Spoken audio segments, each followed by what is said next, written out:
David Wood further argues that Muslims who cite Quran, chapter 5, verse 32, where Allah the God condemns the killing of innocent, are misquoting Quran, as the verse was actually stolen from the books of the Jews.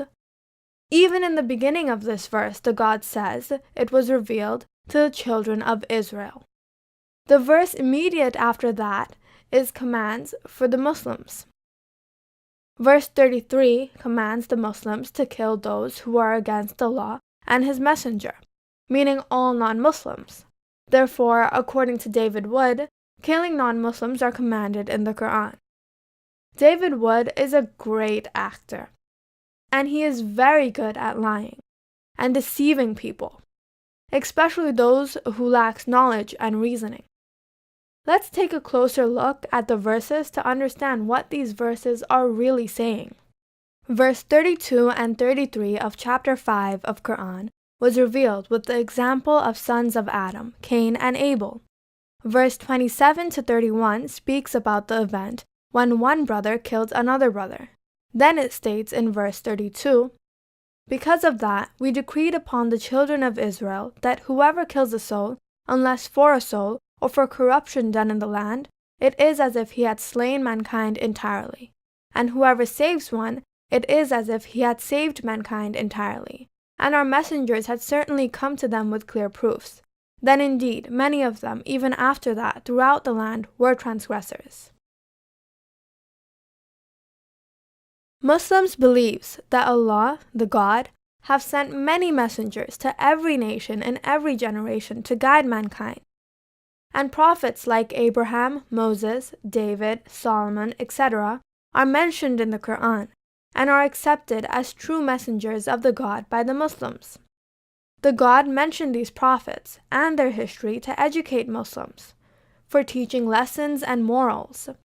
Therefore, this verse is not nullified as guideline for the Muslims just because this verse was revealed to previous generation of the children of Israel as guideline. As Allah the God have mentioned this verse also in the Quran, this verse has become a guideline and a way of life for the Muslims.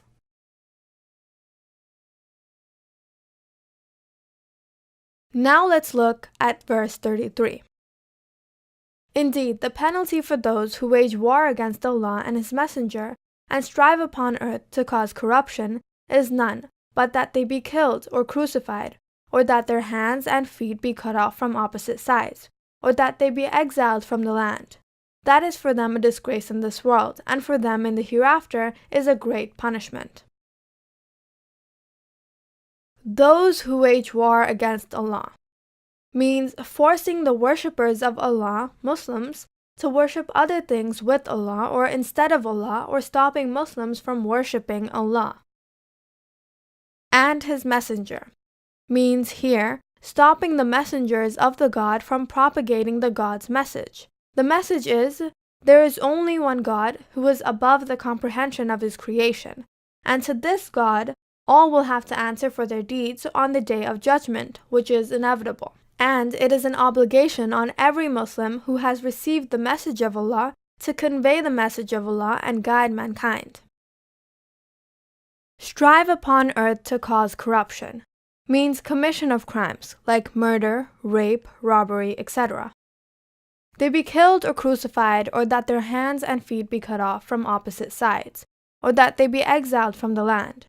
That is for them a disgrace in this world, and for them in the hereafter is a great punishment. In this last part of the verse, the God is giving guidelines to penalize criminals based on their extremeness of crime. No verse in the Quran allows Muslims to kill non-Muslims unless it be in a battlefield or to avoid attack. In fact, according to these two verses, 32 and 33, a Muslim will be penalized with death penalty for killing a non-Muslim, which is taking a life which is equal to the killing of the whole of humanity. The Messenger of Allah, Muhammad, said in his hadith, Allah will not be merciful to those who are not merciful to mankind. And Allah said in the Quran, perhaps Allah will make friendship between you and those whom you hold as enemies, and Allah has power over all things, and Allah is often forgiving, most merciful. Allah does not forbid you to deal justly and kindly with those who fought not against you on account of religion and did not drive you out of your homes. Verily, Allah loves those who deal with equity. It is only as regards those who fought against you on account of religion, and have driven you out of your homes, and have helped to drive you out, that Allah forbids you to befriend them. And whosoever will befriend them, then such are the Zalimun, oppressors. The good deed and the evil deed cannot be equal. Repel the evil with one which is better. Then verily he between whom and you there was enmity will become as though he was a close friend. Like, share, and subscribe to create awareness. We are also available on Facebook, Google+, Twitter, and Paltalk.